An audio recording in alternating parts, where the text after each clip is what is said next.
Hi hello friends, എല്ലാവർക്കും നമ്മുടെ സുമി മുഹാസ് മനസ്സിലോട്ട് ഹൃദയം നിറഞ്ഞ സ്വാഗതം. അപ്പോൾ നമ്മുടെ നാളെ വരാനിരിക്കുന്ന നമ്മുടെ നിധിയുടെയും സുധീഷിന്റെ പുതിയ വിശേഷങ്ങൾ എന്തൊക്കെയാണെന്ന് കേട്ടാലോ. നമ്മുടെ കാറ്റത്തെ കിളിക്കൂട് ഓരോ ദിവസവും നല്ല അടിപൊളി ട്വിസ്റ്റ് ആയിട്ടാ പോകുന്നല്ലേ. അപ്പൊ നമുക്ക് വിശേഷം എന്തൊക്കെയാണെന്ന് നമുക്ക് കേൾക്കാം.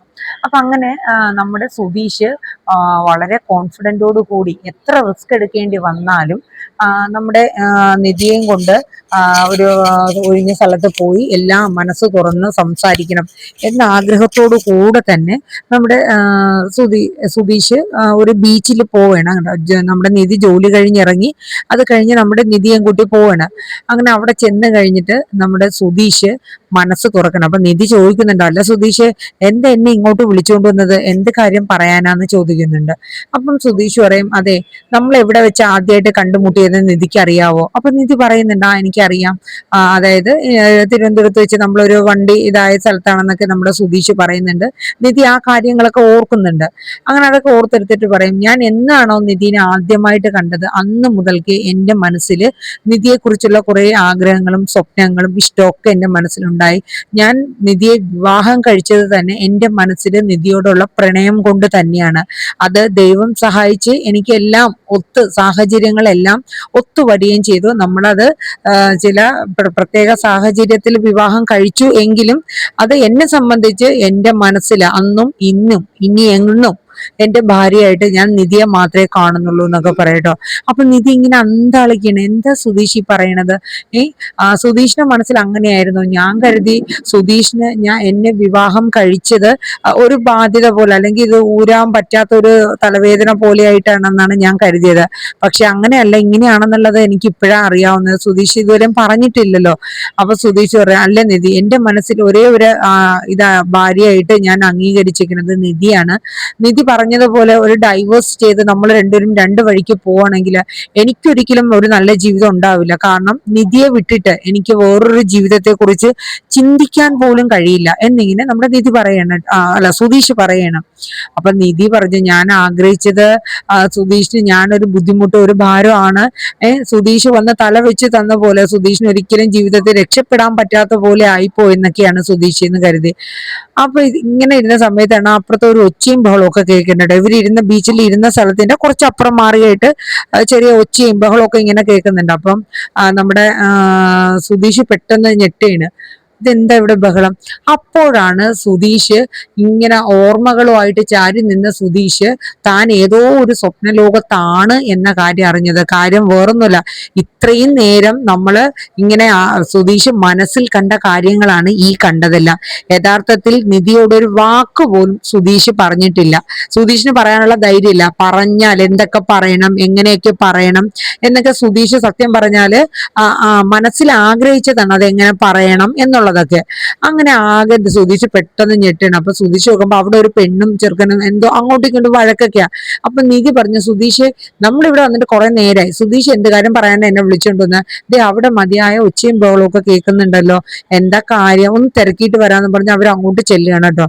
അവിടെ ചെന്ന് കഴിഞ്ഞപ്പോഴേക്കും സംഭവം എന്നാ, സുധീഷിന് അറിയാവുന്ന പയ്യനാ അവിടെ നിൽക്കണേ. അപ്പൊ സുധീഷിന് പരിചയമുള്ള ഒരു ഫ്രണ്ടാണ്.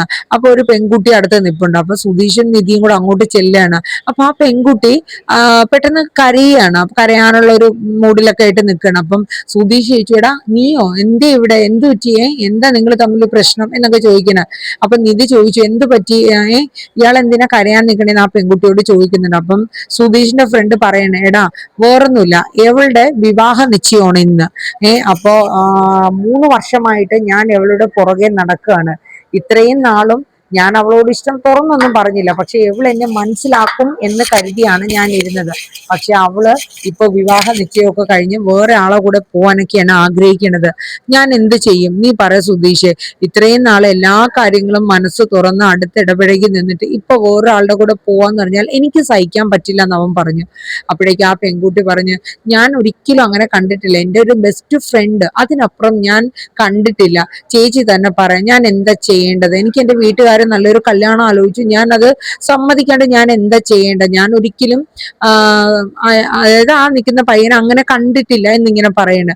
അപ്പൊ സുധീഷ് ആകെ ഒരിതായി പോവാണ്. സുധീഷ് മനസ്സിൽ ആലോചിക്കുകയാണ്, ഓ, ഞാൻ ഈ കാര്യങ്ങളൊക്കെ അപ്പൊ നിധിയോട് പറഞ്ഞിരുന്നെങ്കിൽ ഒരു പക്ഷേ നിധിയും എവള് പറഞ്ഞതുപോലെ തന്നെ പറഞ്ഞനെ, ഒരു കണക്കിന് പറയാതിരുന്നാ മതിയായിരുന്നു, പറയാതിരുന്നത് നന്നായി എന്നിങ്ങനെ സുധീഷ് ചിന്തിക്കാൻ കേട്ടോ.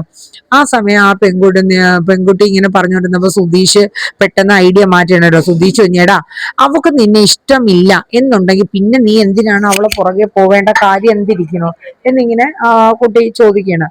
അല്ല, ആ പയ്യനോട് സുധീഷ് ചോദിക്കണം, അവക്ക് നിന്നെ ഇഷ്ടമില്ല, എടാ എന്നാലും എനിക്ക് അങ്ങനെ മനസ്സിൽ അവളെ കളയാൻ പറ്റും, അവള് വലിയ വീട്ടിലെ പെൺകുട്ടിയാണ്, അവളെ സാഹചര്യങ്ങളൊക്കെ വലുതാണ് എനിക്കറിയാം.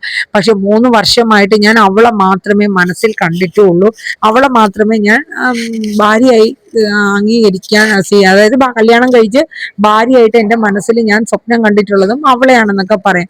അവസാനം ആ പെൺകുട്ടി നിധിയോട് ചോദിക്കും, ചേച്ചി പറ, ഞാൻ എന്താ ചെയ്യേണ്ടത്? അപ്പൊ നിധിയുടെ അഭിപ്രായം ഇത് തന്നെയാണ്, പ്രത്യേകിച്ച് എന്താ അഭിപ്രായം പറയാനായി. ആ പെൺകുട്ടി അങ്ങനെ കണ്ടിട്ടില്ല, പിന്നെ ഇനിയിപ്പോ എന്താ ചെയ്യാ? അപ്പൊ സുധീഷ് പറഞ്ഞു, എടാ അവക്ക് ഇഷ്ടമില്ലെങ്കിൽ പിന്നെ നീ അവളുടെ പുറകെ നടന്നിട്ട് കാര്യമില്ല എന്നിങ്ങനെ പറഞ്ഞു. അങ്ങനെ അവര് സംസാരിച്ചിട്ടൊക്കെ അവര് ആ പെണ്ണും ആ ചെറുക്കനും അവിടെ നിന്ന് പോവാണ്. ഇതേ സമയം നമ്മുടെ സുധീഷും നിധി അവിടെ തന്നെ നിൽക്കുകയാണ്. എന്താ പറയുക അല്ലേ? നിധി പറയണു, ഒരാൾക്ക് ഇഷ്ടമില്ലെങ്കിൽ പിന്നെ നിർബന്ധിച്ച് ഇഷ്ടപ്പെടുത്താൻ പറ്റുമോ എന്നിങ്ങനെ നിധി പറയുന്നുണ്ട്. അപ്പൊ സുധീഷ് പല പല കാര്യങ്ങളും ഇങ്ങനെ മനസ്സിലിട്ട് ചിന്തിക്കണ. ശരിയാണ്, നിധിയോട് പറഞ്ഞു ഒറ്റയടിക്ക് നിധി ഇങ്ങനെ പറഞ്ഞാൽ എനിക്കത് താങ്ങാൻ പറ്റില്ല എന്നിങ്ങനെ മനസ്സ് ഓർത്ത് നിന്നപ്പോ നിധി പറഞ്ഞു, അതെ, നമ്മളിവിടെ വന്നിട്ട് കുറെ നേരെ എന്റെ അടുത്ത് ഒരുപാട് പേഴ്സണൽ ആയിട്ടുള്ള ഒരു കാര്യം പറയാനുണ്ടെന്ന് പറഞ്ഞിട്ട്, അത് വേറൊന്നുമില്ല, നമ്മുടെ വക്കീൽ ഇന്ന് വിളിച്ചിട്ടുണ്ടായിരുന്നു, നമ്മുടെ ഡൈവേഴ്സിന്റെ ഇത് നാളെ കോർട്ടിൽ ഫയൽ ചെയ്യാൻ പോവാണെന്ന് പറഞ്ഞു. അപ്പൊ നമുക്ക് ഒന്നും കൂടെ ആലോചിച്ചിട്ട് എന്താ തീരുമാനം എന്നുള്ളത് എടുത്ത് പറയാൻ പറഞ്ഞു. അപ്പൊ നിധി പറഞ്ഞു, അല്ല, അതിലിപ്പോ എന്താ ആലോചിക്കണം, നമ്മൾ രണ്ടുപേരും കൂടെ ആലോചിച്ചിട്ടല്ലേ മ്യൂച്വൽ ആയിട്ട് നമ്മളൊരു കേസ് ഫയൽ ചെയ്ത് ഡൈവേഴ്സിന് വേണ്ടിയിട്ട്, ഇനി പ്രത്യേകിച്ചൊന്നും ആലോചിക്കേണ്ട കാര്യമില്ലാന്ന് പറയാണ് കേട്ടോ. അങ്ങനെ അതിനുശേഷം അവര് വീട്ടിലോട്ട് പോവേണ്ടിട്ട്. ഇതേ സമയം നമ്മുടെ സുഭാഷ് നമ്മുടെ നികേഷിനോടും ഹരീഷിനോടും ഒക്കെ നമ്മുടെ സുധീഷ് ഇങ്ങനെ വർക്ക് സൈറ്റിൽ വന്നിട്ടുണ്ടായിരുന്നു. അവിടെ ഇന്ന് വക്കീല് വിളിച്ചിട്ടുണ്ടായിരുന്നു, നാളെ നിധിയുടെയും സുധീഷിന്റെയും ഡൈവോഴ്സിനെ കുറിച്ചൊക്കെ നാളെ കേസ് എന്തോ കോർട്ടിൽ ഫയൽ ചെയ്യാൻ പോവാണ്, അപ്പൊ നിങ്ങൾ വരണം എന്നൊക്കെ പറഞ്ഞു. അവൻ ആകെ ടെൻഷൻ അടിച്ച് നിൽക്കുകയാണെന്നൊക്കെ പറഞ്ഞു കേട്ടോ.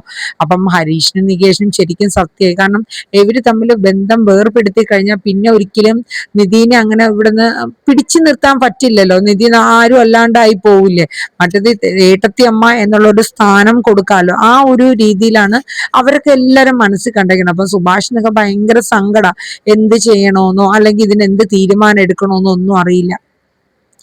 അങ്ങനെ രാത്രി വൈകിട്ടൊക്കെ ആയപ്പോഴത്തേക്ക് സുധീഷും നിധിയും കൂടെ പറയുന്നത്. സുധീഷിന്റെ മോൻ കണ്ടപ്പോ തന്നെ സുഭാഷിന് മനസ്സിലായി, അവൻ സംസാരിച്ച മട്ടൊന്നും കാണുന്നില്ല. അപ്പോഴേക്കും സുഭാഷ് പറഞ്ഞു, നികേഷ്, നീ ഇപ്പൊ ഇതിനെക്കുറിച്ചൊന്നും സുധീഷിനോട് ചോദിക്കണ്ടെന്ന് പറയാം.